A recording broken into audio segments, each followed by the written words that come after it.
İranda dekabrın sonlarından başlayan etirazlar davam edir və ölkənin müxtəlif yerlərində hüquq mühafizə orqanları ilə toqquşmalarda təxminən 10 nəfər həlak olub.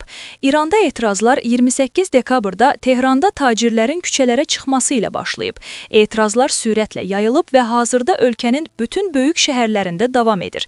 Yeni Sabah məlumat verir ki, öncə etirazlar ölkədəki yüksək inflyasiya fonunda İran valyutasının kəskin zəifləməsi ilə bağlı idi. Tehrandakı tacirlər küçələrə ilk çıxanlardan oldular. Sonra tələbələr də onlara qoşuldu. Tezliklə İsfahan, Şiraz, Məşhəd və Fəz də daxil olmaqla digər şəhərlərdə etirazlar baş verdi. Getdikcə iqtisadi vəziyyətlə bağlı etirazlar ixtişaşlara çevrildi. İnsanlar küçələrə çıxaraq bankları və dövlət binalarını dağıdıblar. Hüquq mühafizə orqanlarına hücum ediblər. Abidələri təhqir ediblər və Quran da daxil olmaqla dini kitabları yandırıblar. İran hakimiyyəti şəhərlərə əlavə təhlükəsizlik qüvvələri yerləşdirib. Qeyd edilir ki, bütün İran şəhərləri təhlükəsizlik qüvvələrinin və Sepahın nəzarəti altındadır.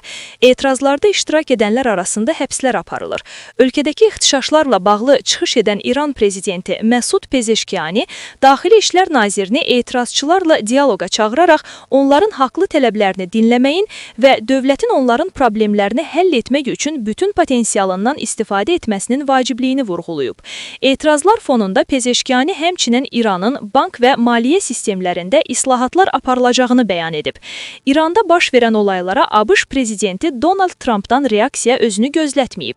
O bildirib ki, İran dinc etirazçılara şiddətlə cavab verərsə, ABŞ etirazçıların köməyinə gələcək. Biz hərəkətə keçməyə hazırıq. Əlavə edək ki, İranda 30 milyondan çox Azərbaycanlı yaşayır. Hər kəsə məlumdur ki, Fars Molla rejimi hər zaman Azərbaycanlıları baskı altında saxlayır və onların haqlarını tapdalayır.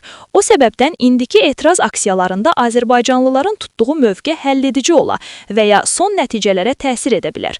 Ekspertlərin iddiasına görə son illər ölkə daxilindəki etirazlarda Azərbaycanlılar Molla rejiminə qarşı radikal mövqedə durmur. Bu səbəbdən də yekunda aksiyalar ciddi nəticə vermir. Bu baxımdan hazırki nümayişlərdə Azərbaycanlıların hansı mövqe tutacağı maraq doğurur. Professor Qabil Hüseynli, etirazlar Azərbaycan şəhərlərində də davam edir.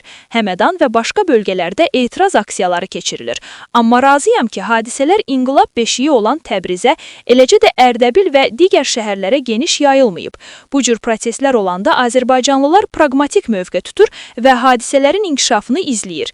Yəni, son sözü istənilən halda Azərbaycan şəhərləri deyir. Bu dəfəki hadisələrdə fərq həm də ondan ibarətdir ki, prezident Azərbaycanlıdır. Zənnimcə bu fakt da müəyyən təsir rolu oynayır. Üstəlik Pezeşkiyanə yox, rejimə etirazlar var. Əlbəttə, hadisələr ən gərgin dövrünə daxil olanda Azərbaycan şəhərləri də üsyana dalxacaq.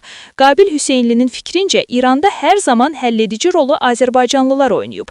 Hələlik rejim farsların, kürd və ərəblərin yaşadığı şəhərlərdə üsyanları yatırmağa çalışır. Əgər geri dönüşü olmayan proseslər baş verərsə, Azərbaycan şəhərləri ayağa qalxacaq. Bax, o zaman mövcud rejimin dağılması başlayacaq.